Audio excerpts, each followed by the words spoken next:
చీకటిలో నుండి వెలుగులోనికి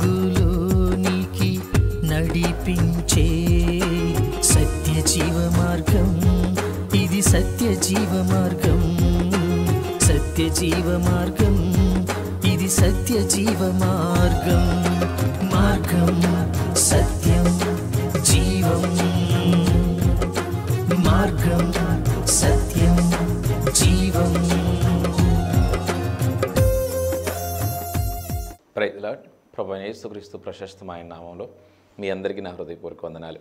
సత్యజీవ మార్గం అనే ఆధ్యాత్మిక కార్యక్రమానికి మీకు అందరికీ స్వాగతం. ప్రియులారా, ఈ కార్యక్రమంలో దేవుని యొక్క వాక్యాన్ని ధ్యానం చేసుకోబోయే ముందు చిన్న ప్రార్థన చేస్తాం. మహాగణుడు పరిశుద్ధుడైన మా ప్రభువా, మీకు స్తుతులు స్తోత్రములు చెల్లిస్తూ ఉన్నాం. అయ్యా, అత్యంత కృపా సమృద్ధి కలిగిన దేవుడు నా ప్రభువా, మమ్మల్ని కనికరిస్తూ మాతో మాట్లాడుతూ మమ్మల్ని నడిపిస్తున్న వాడివి, మమ్మల్ని అమితంగా ప్రేమిస్తున్న దేవుడు నాయన, మీకు లెక్కలేని స్తుతులు స్తోత్రాలు చెల్లిస్తూ ఉన్నాం. ఇదిగో నాయన, ఈ సమయంలో మాతో మాట్లాడమని, మమ్మల్ని బలపరచమని, మమ్మల్ని ఆదరించమని, మీ కృప మాకు తోడుగా ఉంచమని ప్రభువైన యేసు నామములో ప్రార్థించి వేడుకొంచున్నాం నా తండ్రి, ఆమేన్. ప్రియులారా, మరొకసారి మీ అందరికీ నా హృదయపూర్వక వందనాలు. నేటి వాక్య భాగంలో మనం ధ్యానం చేస్తున్న అంశం సమస్యలకు పరిష్కారం. సమస్యలకు పరిష్కారం. సమస్యలు లేని వారు ఎవరున్నారు? సమస్యలు అంటే చాలామందికి ఎన్నో రకాల సమస్యలు ఉంటాయి.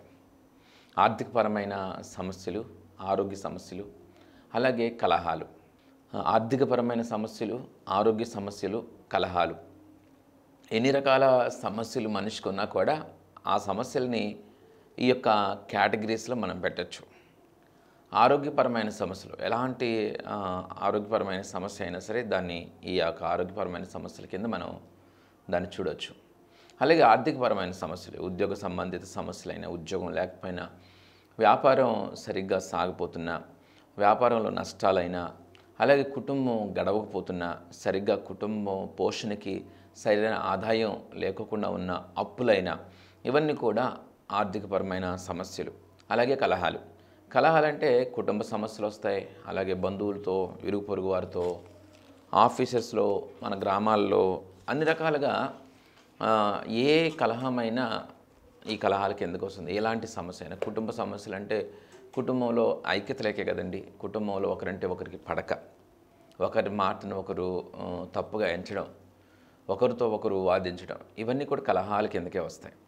ఇవి కదా మనిషికి ఎన్నో సమస్యలు. ఈ సమస్యలకి పరిష్కారం ఏంటి?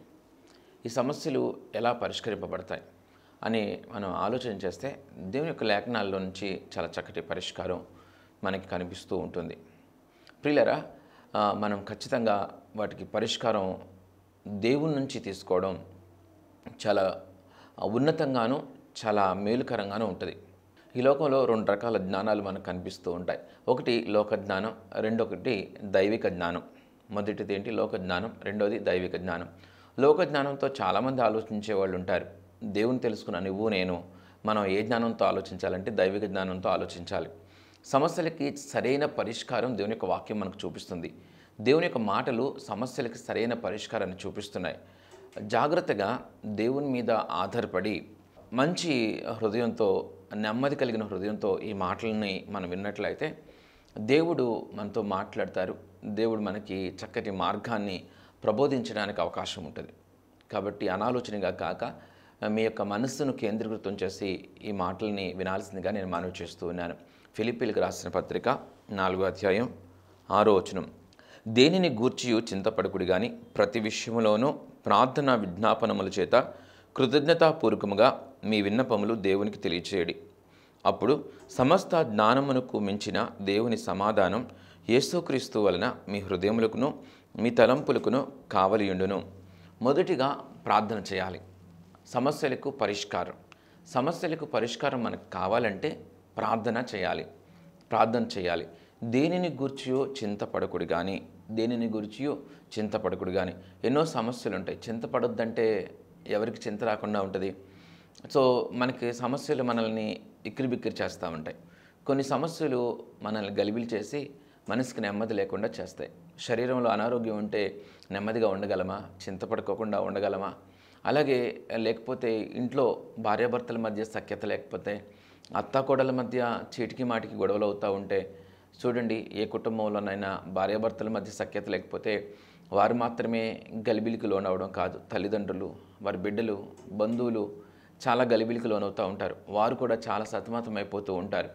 అలాగే అత్త కోడల మధ్య సఖ్యత లేకపోయినప్పటికీ కూడా వారి బిడ్డలు, వారి యొక్క కుటుంబీకులు అందరూ కూడా చాలా గలిబిలికి లోనవుతూ ఉంటారు.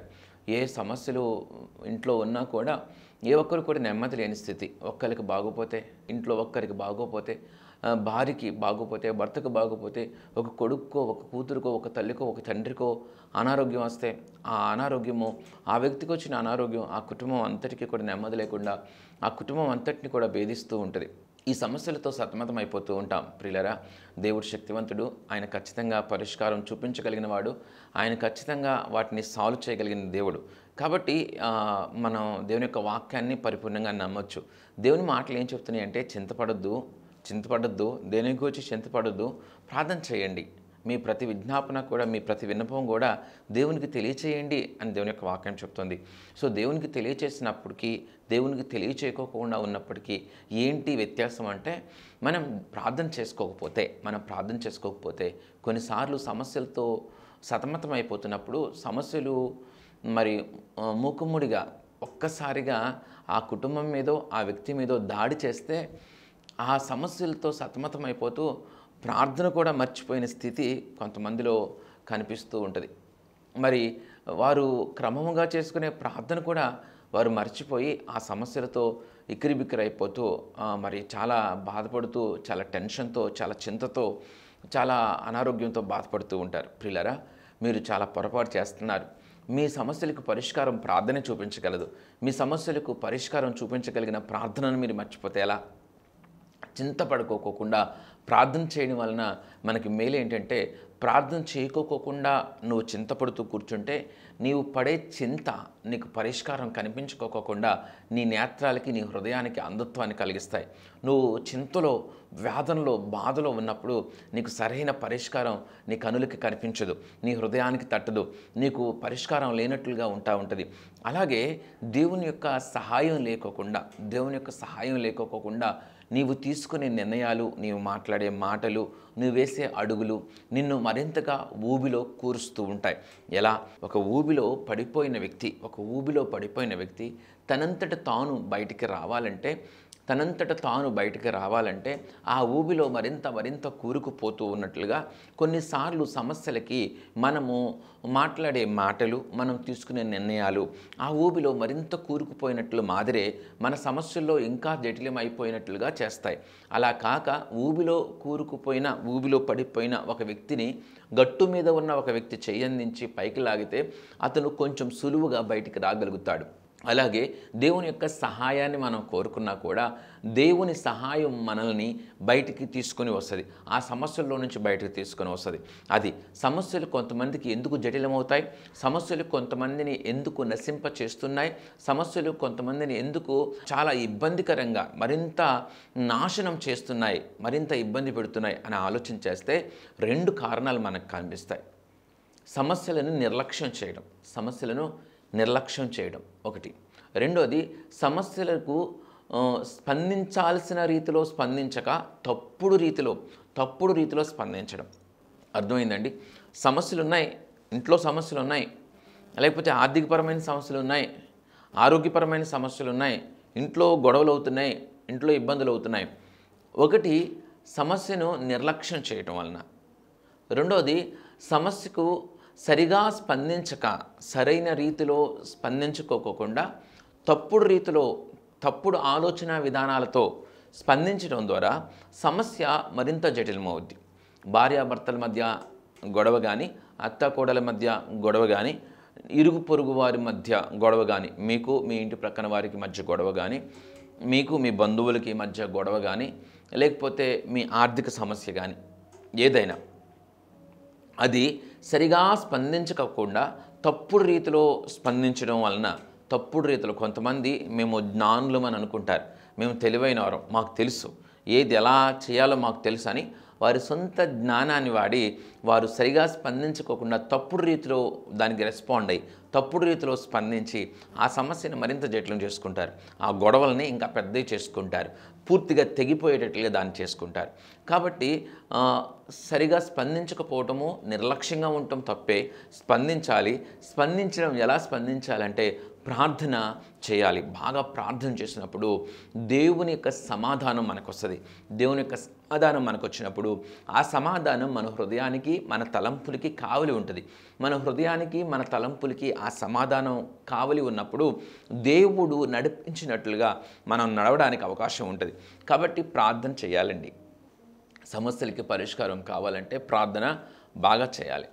చింత పడుతూ కూర్చుంటే ఆ చింత బాగా మిమ్మల్ని అనాలోచనగా చేసేసేసి, అంటే మీకు ఆలోచన రాకోకుండా, మీకు సరైన నిర్ణయం తీసుకునే శక్తి లేకోకుండా చేసేస్తుంది.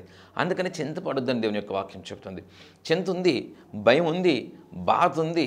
ఆ బాధ నుంచి, ఆ భయం నుంచి, ఆ చింత నుంచి బయటకు రావాలి. యెహోషాపాతుకి భయం కలిగింది. 3 దేశాల రాజులు ఒక్కసారి దండెత్తి వస్తే ఆ భయంతో, ఆ చింతతో వండుకోకుండా కొంచెం బయటకు వచ్చి ప్రార్థన చేశాడు. ఉపవాస ప్రార్థన చేస్తే దేవుడు మాట్లాడారు. కాబట్టి ఖచ్చితంగా ప్రార్థన చేయడం ద్వారా దేవుని సమాధానం మనకు కలుగుతుంది. దేవుడు మనతో మాట్లాడతాడండి. దేవుడు మనకి కాపుదలు ఇస్తాడు. సమస్యలకి పరిష్కారం దేవుడు మనకు అనుగ్రహిస్తాడు. కాబట్టి ప్రార్థన బాగా చేయాల్సిన అవసరం ఉంది. సో దేనిని గూర్చి చింతపడకుడు కానీ ప్రతి విషయంలోనూ ప్రార్థన విజ్ఞాపనముల చేత కృతజ్ఞతాపూర్వకముగా మీ విన్నపములు దేవునికి తెలియచేయడి. అప్పుడు సమస్త జ్ఞానమునకు మించిన దేవుని సమాధానం యేసుక్రీస్తు వలన మీ హృదయములకును మీ తలంపులకును కావలి ఉండును. మీకు దేవుని కాపుదల లేదనుకోండి, మీ హృదయానికి, మీ తలంపులకి, మీకు ఒక ఆర్థికపరమైన సమస్య వచ్చింది. ఆ ఆర్థికపరమైన సమస్యలో మీరు ప్రార్థన చేయకపోతే మీరు ఎలాగైనా ఆ ఆర్థిక సమస్యను తీర్చుకోవాలని మరి 5 రూపాయల వడ్డీ కప్పో, లేకపోతే 3 రూపాయల వడ్డీ కప్పో, లేకపోతే 10 రూపాయల వడ్డీ కప్పో, లేకపోతే మొబైల్లో యాప్లు నుంచి లోన్ వస్తుంది, ఆ యాప్ల నుంచి 5,000 లోనో 10,000 లోనో లేకపోతే 5 లక్షల్లోనో అలా తొందరపాటుతో సమస్య ఎలాగొట్టా సాల్వ్ అవ్వడమే ముఖ్యం అనుకుని చిన్న సమస్య నుంచి పెద్ద సమస్యలో పడ్డవారు, అనగా ప్యానం మీద నుంచి పొయ్యిలో పడ్డవారు చాలామంది ఉన్నారు. అర్థమవుతుందండి? తొందరపాటు నిర్ణయాలు, భయం, ఆ చింత మనిషిని తొందర పెడుతుంది. భయం మనిషిని తొందర పెట్టినప్పుడు విచక్షణ కోల్పోయి, వివేకం కోల్పోయి ఏదో ఒక రకంగా సొల్యూషన్ చూసుకోవాలి అని ఏం చేస్తున్నాడు? ప్యానం మీద నుంచి వెళ్ళి పొయ్యిలో పడుతున్నాడు. అంటే చిన్న దయాన్ని వదిలించుకోవడం కోసం పెద్ద దయాన్ని పట్టించుకుంటున్నాడు. ఇలా చేసేవాళ్ళు చాలామంది ఉన్నారు. కాబట్టి ప్రార్థన చాలా ప్రాముఖ్యం అండి. ప్రార్థనలో కనిపెట్టడం చాలా ప్రాముఖ్యం. ప్రార్థనలో కనిపెడితే దేవుడు మన హృదయానికి, మన తలంపులకి కావులు ఉండి ఏది చేయడం మనకి క్షేమకరమో, ఏది చేయడం క్షేమకరం కాదో చాలా చక్కగా ఆలోచన చెప్పి నీవు బాగా ప్రార్థన చేస్తూ ఉంటే నీకైనా ఆలోచన దేవుడిస్తాడు. నువ్వు ప్రార్థన చేస్తూ ఉండగానే దేవుడు తలంపిస్తాడు, దేవుడు ఆలోచన ఇస్తాడు. ఆయన మాట్లాడే దేవుడు, ఆయన ఆలోచన చెప్పే ఆలోచనకర్త. మీరు సమస్య గురించి, ఇదిగో ప్రభువా, నాకు నా అత్తకి ఇలా గొడవలు అవుతున్నాయి నాయన, నాకు సహాయం చేయి అని నువ్వు ప్రార్థన చేస్తూ ఉంటే నీకు ధైర్యాన్ని ఇస్తాడు, నీకు వివేకాన్ని ఇస్తాడు, నీకు నెమ్మదినిస్తాడు, నీలో ప్రేమనిస్తాడు, నీలో క్షమాగుణాన్ని ఇస్తాడు. నువ్వు క్షమించగలుగుతావు నీ అత్తని, నువ్వు క్షమించగలుగుతావు నీ కోడల్ని, నువ్వు క్షమించగలుగుతావు నీ భర్తని, నువ్వు క్షమించగలుగుతావు నీ భార్యని. క్షమించి నువ్వు నెమ్మదితో ఉంటావు, వారితో చక్కగా మాట్లాడగలుగుతావు, వారితో చక్కగా ప్రేమగా నువ్వు మాట్లాడగలుగుతావు, వారిని మరలా నువ్వు చక్కగా సహృదయంతో చూడగలుగుతావు. ఈ యొక్క స్థితి అంతటిని నీలోకి వస్తూ ఉన్నప్పుడు, నువ్వు వారిని ప్రేమిస్తున్నప్పుడు, సహృదయంతో వారి పట్ల ఉంటున్నప్పుడు సమస్య దానంతట అదే మొబ్బు తొలగిపోయినట్లుగా తొలగిపోతుందండి. అలా కాక నీవు వారి పట్ల ద్వేషాన్ని, వారి పట్ల వ్యతిరేకతను మనసులో నిలుపుకొని ప్రార్థనాత్మ లేకుండా, ప్రార్థనా అనుభవం లేకోకుండా, దేవుని సహాయాన్ని నువ్వు కోరుకోకుండా నీ స్వబుద్ధితో నువ్వు ఆలోచిస్తే, నీ సొంత జ్ఞానంతో, నీ సొంత ఆలోచనతో నువ్వు ఆలోచిస్తూ ఉంటే నీవు గలిబిలికి లోనవుతావు. నీవు ఇంకా సమస్యను జటిలం చేసుకుంటావు. ఇంకా నీ కుటుంబంలో గలిబిలి రోజు రోజుకి పెరిగిపోతూ మరి తెగిపోయే వరకు పెరిగిపోతూ ఉంటుంది. కాబట్టి నీ స్వబుద్ధిని ఆధారం చేసుకోకూడదంటే నీ స్వబుద్ధి, నీ సొంత ఆలోచన నీ మీద పెత్తనం చేసి నిన్ను తప్పుడు దారిలోకి లాక్కెళ్ళిపోకూడదు. నీవు దేవుని చిత్తంలోనే ఉండాలి, దేవుని ఆత్మచేతే నడిపింపబడాలంటే నువ్వు సమస్య గురించి బాగా ప్రార్థన చేయాలి, బాగా ప్రార్థన చేయాలి. సామెతల గ్రంథం 3వ అధ్యాయం 5వ వచనం. సామెతల గ్రంథం 3వ అధ్యాయం 5వ వచనంలో చాలా చక్కటి మాటని మనం చూడొచ్చు. నీ స్వబుద్ధిని ఆధారం చేసుకొనక నీ పూర్ణ హృదయంతో యెహోవా యందు నమ్మిక ఉంచుడి అని రాయబడింది. ఎవరి యందు నమ్మకం ఉంచాలి? దేవుని యందు నమ్మకం ఉంచాలి. నీ స్వబుద్ధిని ఆధారం చేసుకోవద్దు. నీ కోపం నీకు చాలా కట్టలు తెంచుకున్నట్లు కోపం వచ్చేస్తుంది. నీ కట్టలు తెంచుకున్నట్టు కోపం వచ్చేస్తుంది. ఆ కోపంలో నువ్వు మాట్లాడుతూ ఉంటే ఆ మాట సమస్యను ఎంత జటిలం చేస్తుందో ఆలోచిస్తున్నావా? ఆ కోపంలో నువ్వు మాట్లాడుకోకుండా నువ్వు ప్రార్థన చేస్తే, ఆ ఇక్కిరి బిక్కిరిగా ఉన్నప్పుడు నువ్వు తొందరపాటు నిర్ణయాలు తీసుకోకుండా నువ్వు ప్రార్థన చేస్తే, నువ్వు భయంతో అనారోగ్యం వచ్చింది, భయంతో తొందరపాటు గలిబిలి కారణమైపోతున్నప్పుడు నువ్వు తొందరపడుకోకుండా కొంచెం ప్రార్థన చేసి దేవుని సహాయాన్ని కోరితే సరి అయిన వైద్యం దగ్గరికి వెళ్ళేటట్లుగా కానీ, సరి అయిన టాబ్లెట్ వేసుకునేటట్లుగా కానీ దేవుడు చేయలేడా? ఖచ్చితంగా మనం స్వబుద్ధిని ఆధారం చేసుకోకూడదు. నాకేంటి, నేను జ్ఞానిని అనుకుంటా ఉంటారు. నేను జ్ఞానిని కదా అని నీవు అనుకోకూడదంట. నేను జ్ఞానిని కదా, నేను బాగా చదువుకున్నాను కదా, నాకు అన్నీ తెలుసు కదా, నాకు తెలియంది ఏముంది అని నువ్వు అనుకున్నావంటే నీవు బొక్కబోర్లా పడ్డట్టే. చదవండి అది. నీ స్వబుద్ధిని ఆధారం చేసుకొనక నీ పూర్ణ హృదయంతో యెహోవా యందు నమ్మకముంచుము. నీ ప్రవర్తన అంతటి యందు ఆయన అధికారమునకు ఒప్పుకొనుము. ఎలా పడితే అలా బిహేవ్ చేయొద్దు, ఎలా పడితే అలా ప్రవర్తించొద్దు, ఎలా పడితే అలా మాట్లాడొద్దు, ఎలా పడితే అలా తొందరపాటు నిర్ణయాలు తీసుకోవద్దు. కొంతమంది వారికి సమస్యలు వచ్చినప్పుడు తొందరపాటు నిర్ణయాలు తీసుకుంటారు. కొంతమంది మరి చంపేస్తున్నారు, కొంతమంది చచ్చిపోతున్నారు, కొంతమంది కోసేస్తున్నారు, కొంతమంది కోసేసుకుంటున్నారు. కాదండి, రకరకాలుగా తొందరపాటు నిర్ణయాలు కొట్టేసుకుంటున్నారు, మీదకెళ్ళిపోతున్నారు, జుట్లు పట్టుకుంటున్నారు, కత్తులు వేసుకుని వెళ్ళిపోతున్నారు, లేకపోతే విడాకులు తీసుకుంటున్నారు, లేకపోతే వేరింటి కాపురాలు పెట్టేస్తున్నారు, లేకపోతే వ్యాపారాలని బోర్డులు తిప్పేస్తున్నారు. తొందరపడి వ్యాపారాలు స్టార్ట్ చేసేయడం, తొందరపడి వ్యాపారాలను మూసేయడం, తొందరపడి ఏ ఉద్యోగం పడితే ఆ ఉద్యోగంలో చేరిపోవడం, ఇదంతా సరైనది కాదు. జాగ్రత్త అయిన ఆలోచన, దేవుని యొక్క చిత్తాన్ని గుర్తెరిగి ప్రవర్తించడం చాలా క్షేమం. అప్పులు చేసేటప్పుడు 100 సార్లు ఆలోచించి చేయండి. తొందరపడి అప్పులు చేయమాకండి. తొందరపడి ఈ సమస్యకి పరిష్కారం కొంచెం 1 లక్ష రూపాయలు అప్పిచ్చేవాళ్ళు దొరికితే చాలు, నా సమస్యలన్నింటికి పరిష్కారం. 2 లక్షలు అప్పు దొరికితే చాలు, నా సమస్యలన్నింటికి పరిష్కారం.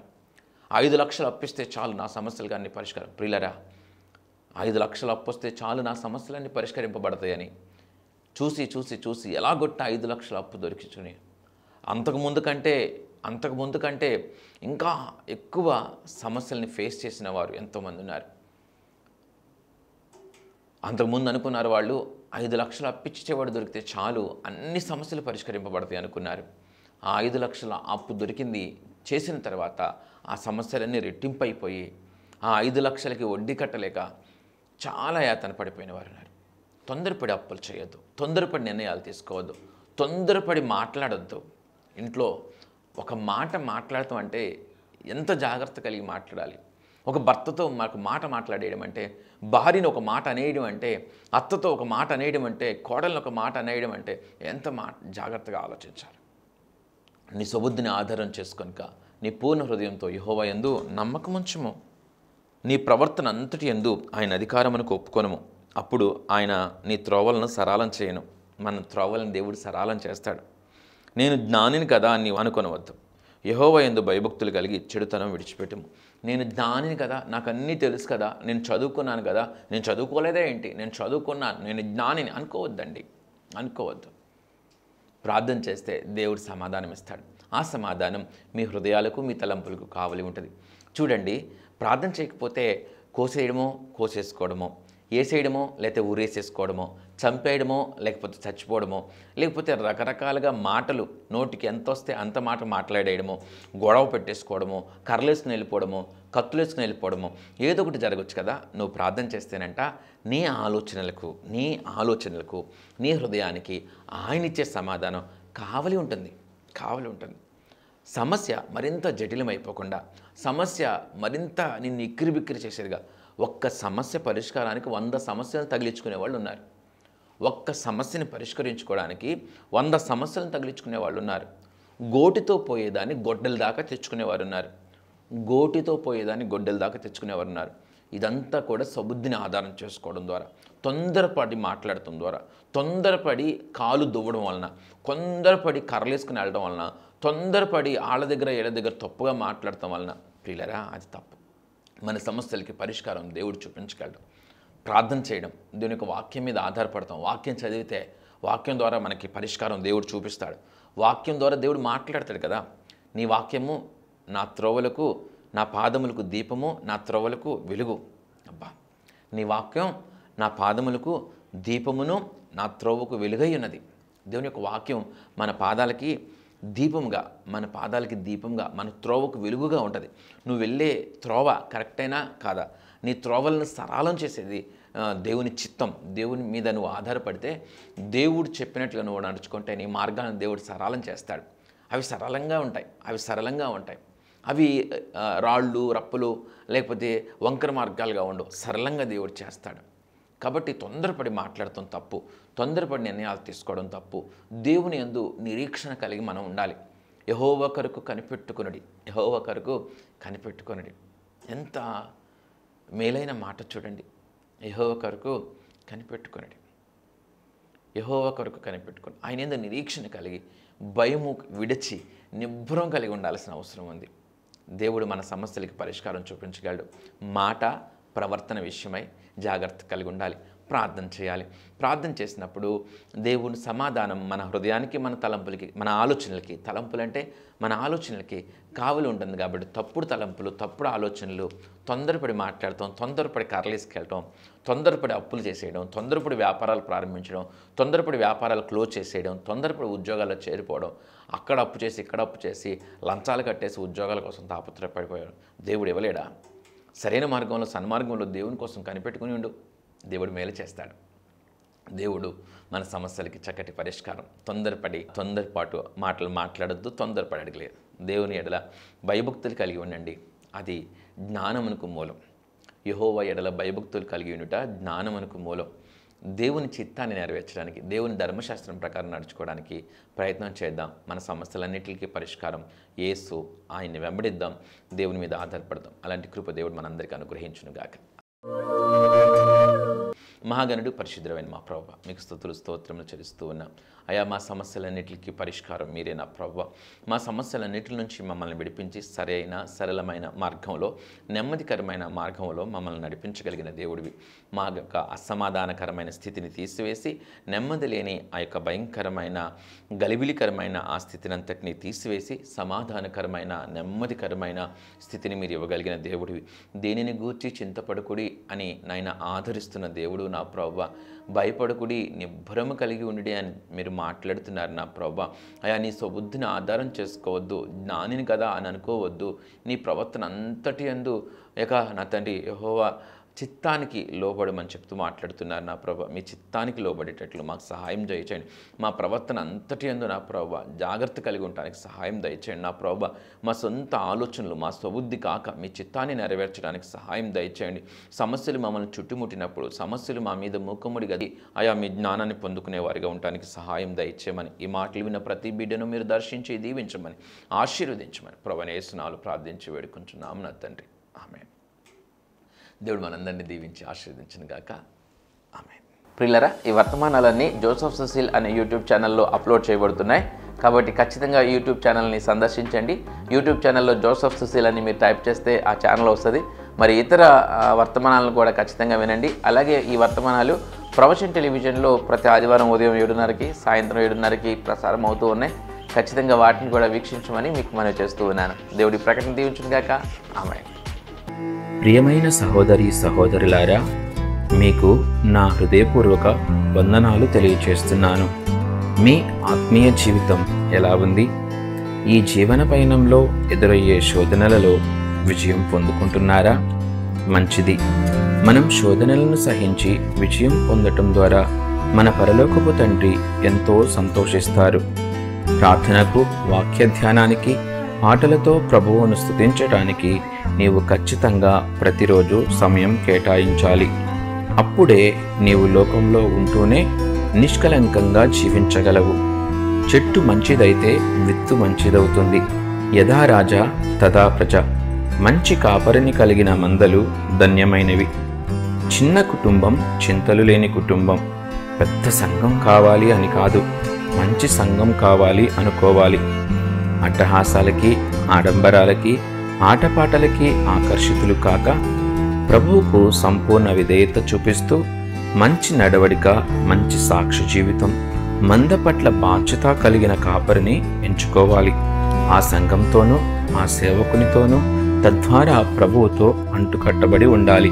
మీ కష్టార్జితం, మీ దశమ భాగాలు మీరు సంతోషంగా దేవునికి కానుక ఇవ్వాలనుకున్నప్పుడు వాటిలో శ్రేష్టమైనవి, అత్యధికమైనవి మీ సంఘ కాపరికి మాత్రమే ఇవ్వాలి. మంద కాచేవాడు మంద పాలుకి అర్హుడు. ఎక్కడో ఉండే టీవీ వర్తమానికుడు ఎంతవరకు నీ మంచి చెడ్డ పట్టించుకోగలడు? ఎంతవరకు నీ యోగక్షేమాలు పట్టించుకోగలడు? నీ కన్నీరు చూడగలిగేది, నిన్ను పట్టించుకోగలిగేది, నీవు ఆశీర్వదింపబడితే సంతోషించేది నీ సంఘ కాపరి మాత్రమే. నీ సంఘ కాపరిని సంతోషపరచు, ఘనపరచు. ఆయన కంటనీరు రాకుండా చూసుకోవాలనే కోరిక నీవు కలిగి ఉంటే ప్రభువు సమస్తం చూస్తూ ఉన్నాడు. ప్రభు సేవలో మీ జోసెఫ్ సుశీల్.